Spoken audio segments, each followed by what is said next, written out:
길어지면서 그 이제 명절에 그 고향을 찾는 그 인원이 뭐 4천만 명이 넘는다, 그런 이야기가 있습니다. 아마 우리나라 거의 대부분의 인구가 고향을 찾거나 또 가족을 찾아서 그 머나먼 여행을 하는 그러한 절기가 추석 명절이라고 생각이 돼요.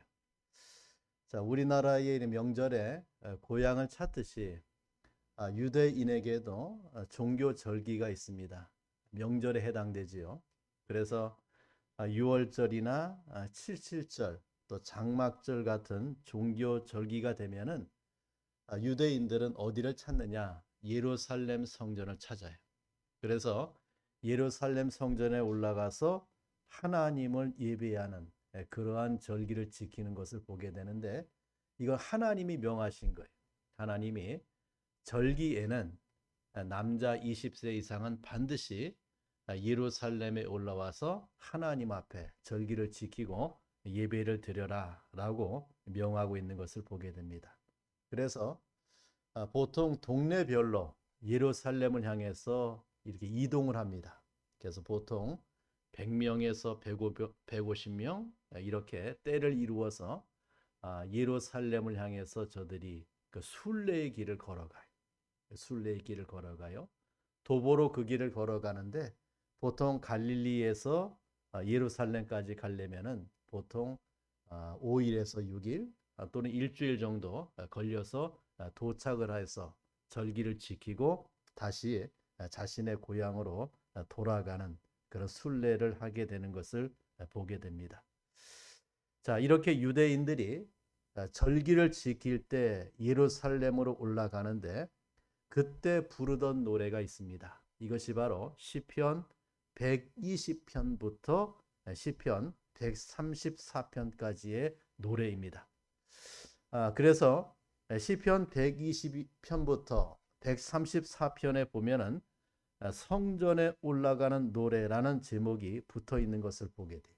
그러니까 절기를 지킬 때, 성전에 올라갈 때 이 노래, 이 시를 서로 노래하면서 성전을 향해서 올라가는 것을 보게 됩니다. 자, 그 가운데 시편 128편은 여호와를 경외하는 자가 받은 복에 대해서 우리에게 말씀해 주고 있어요. 자, 하나님이 주시는 복을 받는 유일한 길은 하나님을 경외하고 그 다음에 그 말씀에 복종하는 길에 있다. 이것을 우리에게 교훈해 주고 있습니다. 자, 오늘 이 말씀을 통하여 복된 성도가 누구인가? 복된 성도라고 하는 제목을 가지고 하나님의 말씀을 함께 나누어 보고자 합니다. 자, 복된 성도는 첫째는 여호와를 경외하는 자가 복된 성도입니다. 자, 우리 1절과 2절 말씀에 보면은 여호와를 경외하며 그의 길을 걷는 자마다 복이 있도다. 내가 내 손이 수고한 대로 먹을 것이라. 내가 복되고 형통하리로다 라고 말씀해 줍니다. 자, 하나님께서는 복이 있는 자를 말씀하실 때 두 가지를 말을 해요. 하나는 여호와를 경외하는 자, 그리고 여호와를 경외하면 반드시 어떻게 삽니까? 여호와의 길을 걸어가요. 그와 동행하는 삶을 살아가는 자마다 복이 있다라고 했습니다. 자, 그렇다면 성경에서 말씀하는 복은 무엇을 우리에게 말해주고 있는가? 우리 시편 128편에는 복이라고 하는 단어가 나오는데, 그 복이라고 하는 단어가 히브리어로 두 가지 단어가 사용이 돼요. 자, 우리 1절에 나오는 복은 에세르라고 하는 히브리어가 사용이 돼요. 에세르. 자, 이 에세르라고 하는 복은 사람이 노력해서 얻어지는 복을 가리켜요. 내가 노력해서 얻어지는 복. 그래서 여호와를 경외하고 그의 길을 걸을 때, 말씀대로 살아갈 때 따라오는 복. 내가 하나님의 말씀에 순종할 때 따라오는 그런 복을 가리켜서 에세르라고 합니다.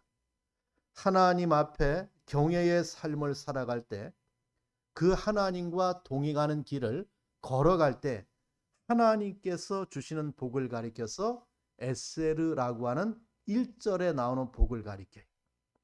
하나님 말씀에 순종할 때, 하나님의 말씀에 행할 때 그 받는 복을 우리가 에세르라고 하는 행함의 복을 우리에게 말씀해 줍니다. 자, 또 하나의 복이 있는데 이 복은 바라크라고 하는 복이. 자, 오늘 4절과 5절에 나오는 복이 히브리어로 바라크라고 하는 단어가 사용되고 있는 것을 보게 돼요. 자, 이 바라크는 뭘까요? 하나님께 엎드려 절하다 그 뜻이에요. 그러니까 생각하는 내가 받는 복, 그 중에 최고의 복이 뭐냐?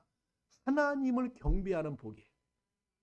아무나 하나님을 경배하는 것이 아니죠. 누구만 하나님의 선택을 받아서 하나님의 백성된 자만이 하나님을 예배하고 경배하는데 이것이 바로 복 중의 복, 무슨 복입니까? 바라크라고 하는 복이에요. 그래서 하나님을 섬기는 것이 복이다 그 말입니다. 자, 이 바라크라고 하는 복은 누구 편에서? 하나님 편에서 우리에게 주어진 거예요. 하나님께서 우리를 구원하셨기 때문에 우리가 어떻게 합니까? 그 하나님을 경배하는 복을 누리며 살아가요. 하나님을 섬기며 살아갈 수 있는 은혜를 베풀어 주신 복이 바로 4절과 5절에 나오고 있는 바라크라고 사용되어지는 복이라고 하는 것입니다. 자, 이 복은 하나님 편에서 일방적으로 주어진 복을 의미해요. 나의 노력의 대가로 주어진 것이 아니에요. 하나님께서 우리에게 무조건 주었어요. 베풀어 주신 복을 의미할 때 우린 이것을 바라크, 다른 말로 구원의 복이라고 해요. 구원의 복. 그래서 여러분, 우리의 신앙에는 두 가지가 병행하죠. 마치 동전의 양면과 같이 믿음과 행함이 일치가 돼야 돼. 근데 믿음은 누가 주시는 거예요? 하나님 편에서 주시는 거예요. 은혜라고 하죠. 하나님이 우리에게 하나님을 신앙할 수 있는 믿음을 주었어요. 이것을 하나님의 선물이라고 해요. 하나님을 전혀 몰랐던, 그리고 하나님 앞에서 완전 타락하고 하나님 앞에 나아갈 수 없는 이 죄인이 하나님으로 말미암아 구원의 은혜를 받았을 때 우리가 믿음의 복을 받은 거예요. 자, 그런 자가 그 은혜에 감사해서 하나님의 말씀에 순종하며 그 길을 걸어갈 때 이것을 뭐예요? 행함의 복이 따라와요. 그래서 성도의 신앙에는 믿음과 행함이 일치하는 길을 걸어가야 돼요. 그래서 믿음으로 구원받고 행함으로 복을 받는데, 믿음의 복은 바로 구원의 복이요, 행함의 복은 행함을 통해서 하나님의 축복을 받아 누리는 그런 상태를 우리에게 말씀해 주고 있어요. 그러니까 하나님이 이 시편 128편을 통해서 에세르라고 하는 복, 또 바라크라고 하는 복을 통하여 우리에게 이 두 가지 길을 걸어갈 것을 우리에게 말씀해 주고 있죠. 믿음과 행함의 일치를 통하여 하나님의 자녀가 신앙의 길을 걸어가는 삶의 표준을 우리에게 정하고 있는 것을 우리에게 보여줍니다. 자, 그래서 1절 말씀 다시 보면은 여호와를 경외하며, 자, 그의 길을 걷는 자마다라고 했죠. 자, 그의 길을 걷는 자, 이 걷다라고 하는 말은 동행하다 그 뜻이 있어요. 동행하다. 누구와 동행해요? 하나님과 동행해요. 하나님과 동행해요. 여러분, 노아가 그 시대에 왜 의인이었을까요? 하나님과 동행하는 길을 걸어간 자예요. 하나님과 동행한, 아무리 그 세계가 타락하고 죄악의 관영에도 노아는 누구와 동행했습니까? 하나님과 동행하는 길을 걸어가는 노아를 보게 돼. 이 걷는다라고 하는 말은 동행하다 그 뜻이. 자, 또 하나가 걷는 자라고 하는 말은 섬기다 그 뜻이 돼. 자, 우리가 하나님을 섬길 때 하나님과 어떤 길을 걸어갑니까? 같은 그 길을 걸어갈 때 하나님을 섬기게 되죠. 그래서 여러분, 우리가 죄라고 할 때 어때요? 하나님과 등져서 다른 길, 반대로 나아갈 때 이것을 죄라고 해요. 자, 우리 성경에 보면은 둘째 아들이 자기의 분깃을 아버지에게 받아서 어디로 갑니까? 아버지를 멀리 떠나 타국에 가서 자기의 모든 재산을 다 탕진한 사건을 우리에게 보여줘요. 아버지를 떠날 때 이것이 죄의 길임을 우리에게 말해줘요. 자, 섬기다, 그 말은 무엇입니까? 하나님과 동행할 때 섬김의 삶이 돼요. 자, 그러면 하나님의 복을 받는 자는 그의 길을 걷는 자입니다. 그의 길, 나의 길이 아니에요. 누구의 길입니까? 주님의 길이에요. 그의 길은 예수 그리스도와 동행하며 따라가는 길이에요. 누구를 따라갑니까? 주님을 따라가요. 그래서 여러분, 다윗이 시편 23편을 통하여 그 놀라운 사실을 우리에게 목자와 양을 가지고 잘 설명해.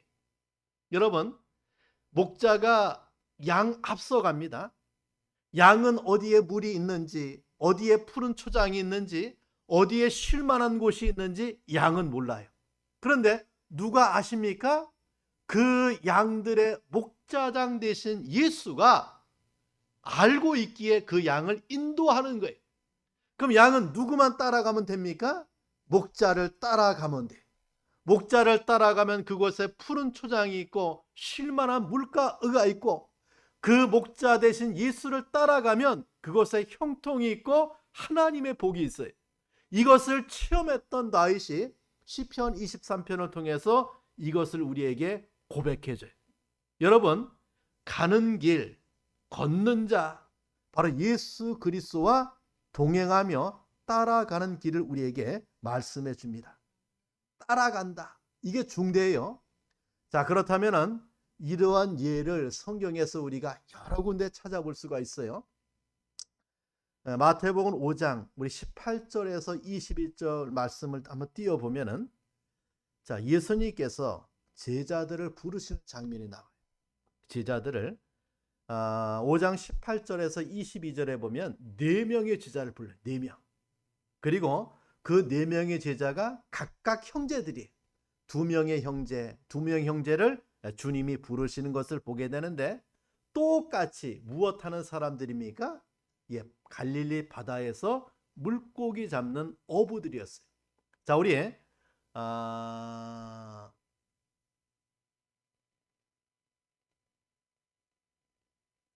18절.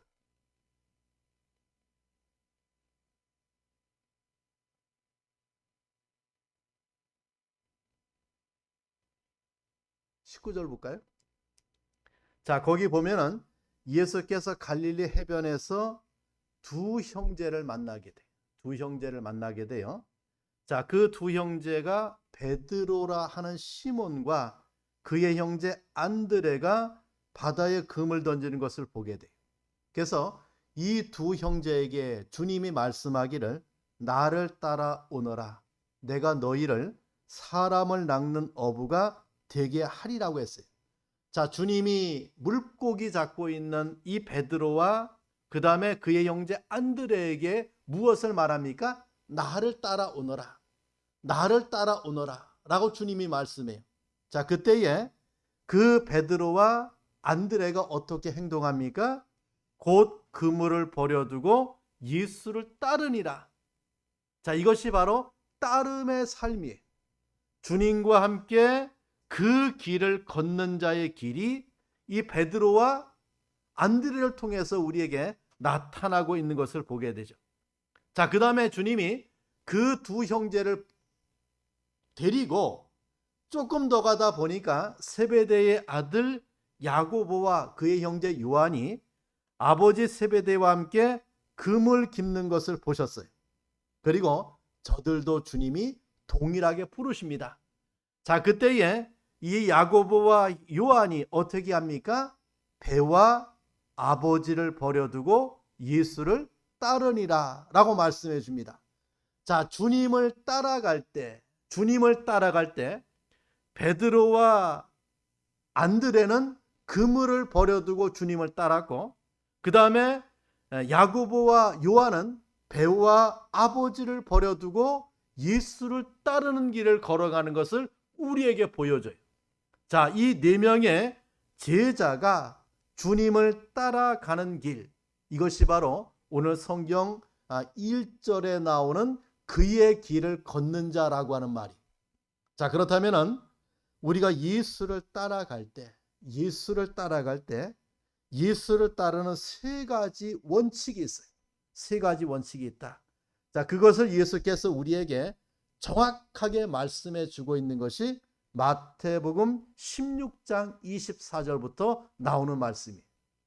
자, 그때 예수님이 제자들에게 자신이 십자가에서 죽을 것을 말씀했어요.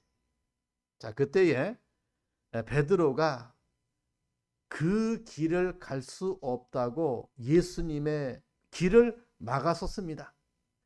자, 주님이 가셔야 될 십자가의 길을 말할 때 베드로가 그 길을 막아설 때 주님이 하신 말씀이 사단아 내 뒤로 물러가라. 너는 나를 넘어지게 하는 자로다 라고 하시면서 내가 하나님의 일을 생각하지 아니하고 도리어 사람의 일을 생각하는도다 라고 이 베드로를 주님이 꾸짖어요. 그리고 주님이 그 베드로를 위시해서 제자들에게 그리고 저와 여러분에게 예수를 따를 때 우리에게 행할, 우리가 가져야 될 세 가지 원칙을 말씀해 줍니다. 자, 이것이 무엇입니까? 바로 마태복음 16장 24절에 나오는 말씀. 자, 24절 말씀해 보니까 이에 예수께서 제자들에게 이르시되 누구든지 나를 따라오려거든 누구를 부인해요? 자기를 부인하고 그 다음에 또 어떻게 합니까? 자기 십자가를 지고 그 다음에 누구를 따라요? 나를 따를 것이니라 라고 세 가지 원칙을 우리에게 말씀해 줍니다. 여러분, 자기 부인이 무엇일까요? 자기를 부인해야 갈 수 있는 길이 예수를 따른 길이라고 하면 자기 부인이 무엇인가? 여기 자기라고 하는 정체는 옛사람을 가리켜요. 옛사람이 무엇입니까? 요한복음 3장 6절에 보니까 육으로 난 육이 옛사람이라고 했어요. 자, 육으로 난 육이 무엇입니까? 이것이 에베소 2장 1절에 말하기를 허물과 죄로 죽었던 너희라고 하는 거예요. 이 육은 영과 반대돼요. 그래서 육신의 생각은 어떠합니까? 사망이에요. 하나님과 원수라고 했어요. 육신의 생각은 하나님을 기쁘게 하지 못한다라고 했어요. 육신의 생각은 반드시 사망이라고 성경이 진단하고 말씀해줘요. 쉽게 말하면 자기라고 하는 것은 죄인을 가리켜요. 죄인의 본성, 죄인의 행동, 죄인의 가치관, 죄인의 목적, 이것이 바로 자기라고 하는 거죠. 하나님의 영이 없는, 아니 하나님의 영이 떠난 육체들의 총칭을 가리켜서 옛사람, 자기라고 성경이 우리에게 말씀해 주고 있어요. 자, 이것을 잘 표현했던 사람이 바울인데, 바울이 자신의 옛사람에 대해서 빌립보서 3장 5절과 6절에 이렇게 표현합니다. 내가 8일 만에 할례를 받고 이스라엘 족속이요 베냐민 지파요 히브리인 중에 히브리인이요 율법의 의로는 흠없는 자로다라고 고백하고 있어요. 육체적으로 세상적인 기준으로 보면 얼마나 대단합니까? 그러나 바울은 자신의 이러한 자기의 것을 가지고 예수님을 핍박하고 예수님을 잔멸하고 기독신자를 죽이고 박해하고 잡으러 다녔다라고 고백하고 있는 거예요. 여러분, 우리에게 내 자신이 살아있는, 자기가 남아있을 때, 자기가 시퍼렇게 살아있을 때 누구를 따르지 못합니까? 주님을 따르지 못해요. 왜요? 이것은 옛사람이요 주님과 반대되는 길이요, 이것은 우리의 육신의 욕심을 쫓아 사는 삶이기 때문에 주님을 따를 수 없기 때문에 주님이 무엇을 말합니까? 자기를 부인해야 예수를 따를 수 있다라고 말씀해 줍니다. 그래서 바울은 갈라디아서 2장 20절에 자기 부인에 대해서 이렇게 말을 해요. 내가 그리스도와 함께 십자가에 못 박혔나니 그런즉 이제 내가 산 것이 아니요 오직 내 안에 그리스도께서 사신 것이라. 그런즉 이제 내가 육체 가운데 사는 것은 나를 사랑하사 나를 위하여 자기 몸을 버리신 하나님의 아들을 믿는 믿음 안에서 사는 것이라고 했어요. 여러분, 십자가에 못 박혔다, 이 말은 무엇입니까? 옛사람의 종말을 의미해요. 우리가 어떻게 그렇게 될 수 있습니까? 바로 십자가를 믿으면 이러한 삶을 살아. 십자가를 믿으면 내 옛생활이 종지를 찍고 예수님의 은혜로 말미암아 우리가 예수 안에서 영의 삶, 믿음의 삶을 살아갈 수 있는 길이 열린 것을 우리에게 말씀해 줍니다. 바로 내 힘이 아니고 하나님의 힘이요, 내 공로가 아니고 하나님의 은혜의 삶을 살아갈 수 있음을 우리에게 말씀해 줘요. 자, 이렇게 자기를 부인해야 그 다음에 무엇을 질 수 있습니까? 자기 십자가를 질 수가 있는 거예요. 여러분, 여러분에게 자기 십자가가 있습니까? 이 십자가가 무엇일까요? 바울은 우리에게 말합니다. 나에게 무엇이 있다? 스티그마가 있다. 무엇이 있다? 예수의 흔적이 있다. 여러분에게 무엇이 있습니까? 자기 십자가의 은혜가 있어야 돼. 자기가 받은 구원 체험의 표식을 뜻하는 말이 자기 십자가예요. 자, 주님은 그 구원의 은혜를 가지고 누구를 따르라? 주님을 따르라고 말씀해 줍니다. 주님을 따라갈 수 있는 자는 구원의 표식, 십자가의 은혜가 있어요. 그래서 구원받은 성도는 날마다 주님을 따라가는 길을 걸어가는데 이것이 무엇입니까? 자기 십자가를 짊어지고 그 길을 걸어갑니다. 여러분, 주님의 십자가를 짊어지고 자기 십자가를 짊어지고 주님을 따라가는데 주님은 말하기를 자기 십자가를 지고 나를 쫓으라고 우리에게 말씀해 주고 있어요. 우리는 자기 십자가를 짊어지고 누구를 따라가는 길? 주님의 길을 따라가는 길을 걸어갈 때 여기에 받을 복을 2절에 우리에게 말씀해 줍니다. 자, 우리 시편 128편 2절 말씀 보세요. 같이 한번 읽어봅시다. 시작.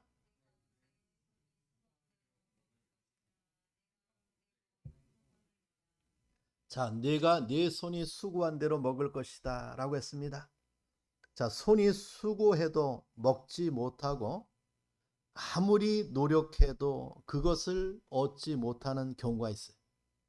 사람이 자기 수고의 결과를 즐기는 것은 큰 축복이에요. 큰 축복이에요. 자, 고대 사회는 특별히 자연재해나 또 전쟁이나 또 착취 등으로 자기가 열매를 거두어 들이지 못하는, 수고했는데 결과를 남이 빼앗아가는 그런 경우가 종종 있었어요. 집은 내가 지었는데 타인이 그곳에 거주하거나, 약혼은 했는데 약혼녀가 타인의 품에 들어가거나, 파종은 했는데 수고의 열매는 타인이 먹는 것은 행복하지 못한 일이라고 신명기 28장이 우리에게 말씀해 줍니다. 여러분, 여호와를 경외하며 그분 예수님과 동행하는 자는 손이 수고한 대로 노력의 결실을 자기가 거두어들이는 하나님의 은혜를 보게 돼요. 여러분, 이것이 바로 하나님께서 저와 여러분에게 주신 은혜입니다. 자, 또 하나, 두 번째의 복은 무엇입니까? 형통의 복이에요. 자, 2절 하반절에 보니까 내가 복되고 형통하리로다 라고 말씀해 줍니다. 자, 이 형통에 대하여 우리는 요셉의 경우를 들게 돼요. 요셉은 17살 때에 형들에게 미움을 받아서 노예로 저 애굽 땅에 팔려간 자예요. 그런데 요셉이 가는 곳마다 놀랍게도 하나님께서 복을 주셨다는 말씀을 보게 돼요.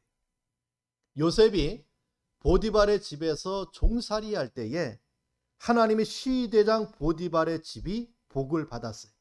왜 그 집이 복을 받았습니까? 요셉의 형통을 위하여 하나님이 복을 주신 거예요. 여러분, 그 요셉이 억울한 누명을 써서 감옥에 들어갑니다. 그런데 하나님이 그 요셉과 동행함으로 요셉에게 인자를 더하사 성경에 보면은 범사에 그를 형통하게 하시는 하나님을 보게 돼요. 그러니까 요셉이 가는 환경, 요셉이 머무는 장소에 관계없이 누가 동행함을 통하여, 하나님과 동행함을 통하여 요셉은 어떠한 자가 되었습니까? 형통의 길을 걸어가는 요셉을 보게 돼요. 이것이 하나님의 은혜를 통해서 받은 복된 성도의 신앙의 삶의 모습이라고 하는 거예요. 노예로 팔려갈지라도, 억울하게 감옥에 들어갈지라도 하나님이 그에게 형통의 길을 걸어가기 위해서 복에 복을 더하시는 하나님의 역사를 우리에게 보여주고 있죠. 그 결과 요셉은 애굽의 총리 대신이 되는 하나님의 형통의 역사를 우리에게 보여줍니다. 자, 성경은 말합니다. 내가 복되고 형통하리로다. 정말 여호와를 경외하고 그의 길을 걷는 자마다 하나님이 주시는 이 복이, 형통의 복이 저와 여러분에게 있기를 간절히 축원합니다. 자, 두 번째는 그 가정이 이러한 복을 받아요. 자, 우리 3절 4절 말씀 봅시다. 같이 읽어봐요. 시작. 내 집 안방에 있는 네 아내는 결실한 포도나무 같으며 내 식탁에 둘러앉은 자식들은 어린 감람나무 같으리로다. 여호와를 경외하는 자는 이같이 복을 얻으리로다 라고 말씀해 줍니다. 자, 복을 받은 사람의 아내를 결실한 포도나무로, 또 자식을 감람나무로 비유해 주고 있어요. 그리고 그들이 이런 복을 받았다라고 말씀해 줍니다. 그 복은 여호와를 경외했기 때문에 받는 복이에요. 여러분, 복을 받은 사람의 아내가 결실한 포도나무의 복을 받았다라고 비유해요. 자, 포도나무는 이스라엘을 대표하는 나무가 돼요. 그리고 예수 그리스도를 상징하는 나무가 돼요. 그 노아가 방주에서 나와서 처음으로 심은 나무가 뭡니까? 포도나무를 심었어요. 포도나무를 심었어요. 이 포도나무 그리고 포도 열매는 많은 열매를 맺어요. 그래서 다산을 상징할 때 포도나무를 비유하고, 또 하나님의 기쁨과 즐거움을 상징할 때 포도 열매를 상징해서 말씀해 줘요. 자, 제가 누차에 말씀했듯이 이스라엘은 우기와 건기가 반복되는데, 건기 때에 얻어지는 과실이 뭐냐? 포도 열매예요. 그래서 건기가 시작되고 처음으로 추수하는 과실이 바로 포도 열매인데, 그 포도 열매를 즙을 짜서 마실 때 이제 무엇이 해결됩니까? 갈증이 해결되고 건기를 이겨낼 수 있는 음료가 무엇이냐? 포도 음료예요. 그래서 포도주는 바로 기쁨과 즐거움을 상징해 주고 있는 그런 음료가 됩니다. 따라서 포도 열매는 이스라엘에게는 바로 기쁨과 즐거움을 가져다 주고 있는데, 바로 예수 안에 있는 아내, 결실한 포도나무 같다는 말이에요. 건기와 같은 세상 가운데 목마름을 해결해 주는 포도 열매와 같은 기쁨과 즐거움을 가져다 주는 아내가 있는 가정, 이것을 말씀해 줍니다. 자, 또 하나 자녀를 어디에 비유합니까? 감람나무에 비유해요. 자, 이 감람나무도 이스라엘을 대표하는 나무입니다. 예수 그리스도를 상징하는 나무가 돼요.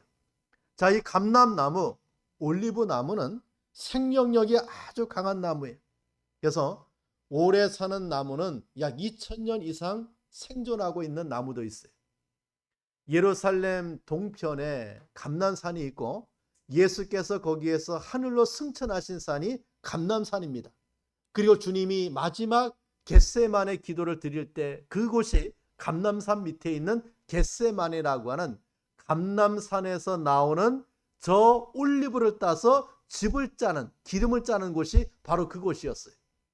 자, 그곳에 있는 나무가 2000년 이상 된 나무가 지금도 생존하고 있어요. 그러니까 예수님이 승천하실 때, 그 승천했을 때 있었던 나무가 지금도 생존하고 있는 거예요. 그래서 이스라엘 백성의 개념에 감람나무는 영원함과 인내를 상징하고 있습니다.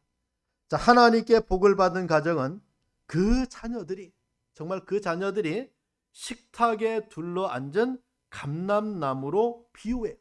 식탁에 둘러앉았다. 그 말은 하나님의 자녀가 되었다, 하나님의 백성이 되었다는 의미고 예수 그리스도와 연합되었다는 복을 상징해 주고 있는 거예요. 자, 그러한 자식과 함께 그 가정을 이루고 있는 그것, 이것이 가장 귀한 복임을 우리에게 말씀해 주고 있습니다. 자, 세 번째는 어떤 복인가? 자, 시온에서 내려주시는 복이라고 말씀해 줍니다. 자, 우리 5절, 6절 말씀 봅시다. 같이 읽어봐요. 시작.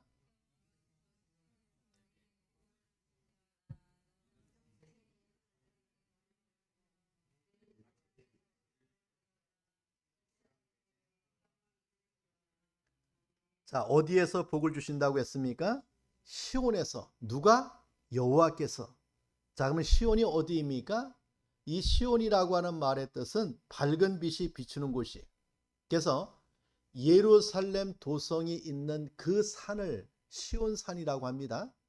예루살렘 도성 안에 또 무엇이 있어요? 예루살렘 성전이 있죠. 그래서 시온 산성에 세워진 예루살렘 성전을 의미하는 말이 시온이. 그리고 이 시온은 지금 어디를 가리키고 있습니까? 거룩한 교회를 지칭해 주고 있는 말이에요.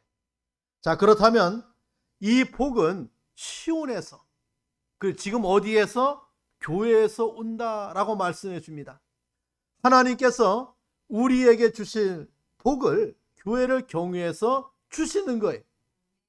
여러분, 그래서 구약이나 신약에 교회사에 나타난 위대한 개인들을 보면은 다 하나님 중심, 교회 중심의 인생의 삶을 살았던 자가 어디를 통해서? 하나님께서 그 교회를 통하여 그 가정과 그 개인이 복의 은혜를 받는 것을 우리에게 보여주고 있습니다. 어떻게 복을 받습니까? 너는 평생에 예루살렘의 번영을 볼 것이다 라고 했습니다. 한평생에 하나님의 축복을 어디를 통하여?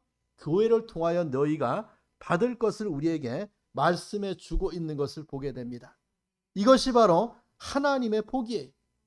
자, 더 나아가서 말씀합니다. 6절 말씀에 네 자식의 자식을 볼지어다 라고 했습니다. 이것은 무엇입니까? 그 자손의 번성을 우리에게 말씀해 주고 있는 거예요. 자, 그런데 중대한 단어를 우리에게 보여주고 있는데 볼지어다 라고 하는 단어가 쓰여져요. 자, 이 말은 명령어로 쓰여졌습니다.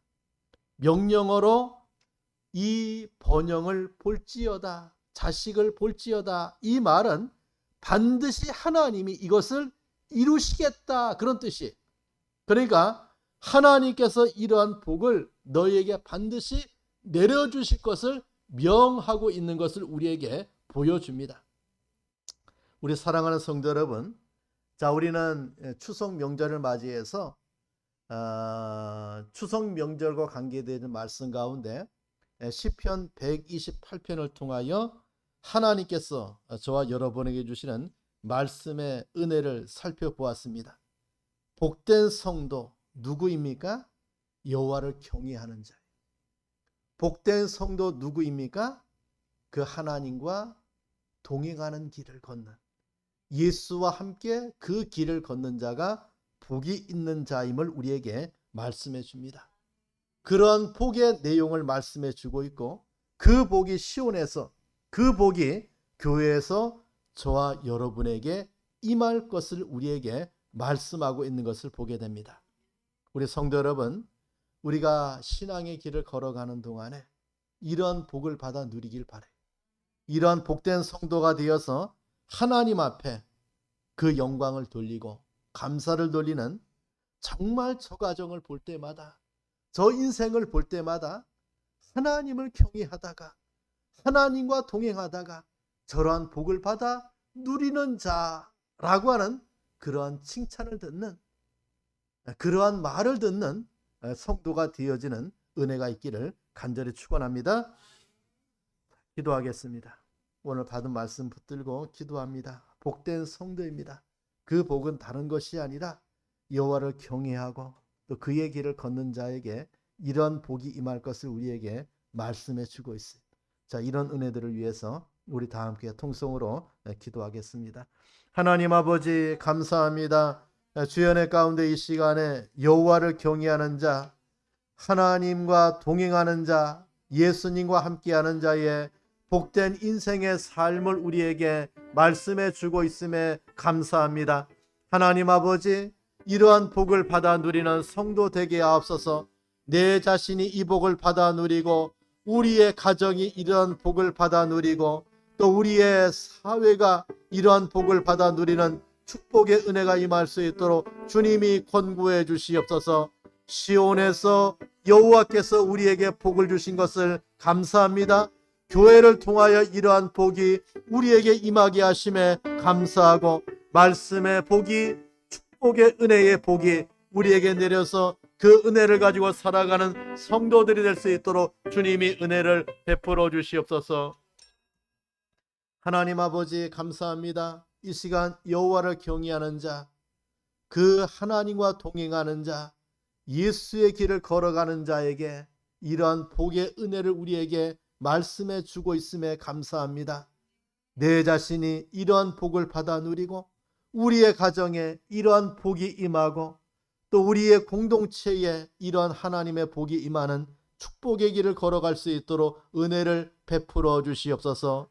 시온에서 이 복이 우리에게 임하게 하심에 감사하고, 주님의 교회를 통하여 이러한 복이 우리에게 임하게 하심에 감사합니다. 말씀의 복이, 기도 응답의 복이, 하나님을 섬기는 신앙의 복이 우리 교회를 통하여 우리 성도들에게 임할 수 있도록 은총을 베풀어 주시옵소서. 형통의 복, 자손이 또 자손을 보는 이 축복의 복이 우리 성도들에게 임하여서 우리 성도들의 가정마다 이러한 축복의 은혜가 넘칠 수 있도록 주님이 은혜를 베풀어 주시옵소서. 예수님의 이름으로 기도하옵나이다. 아멘.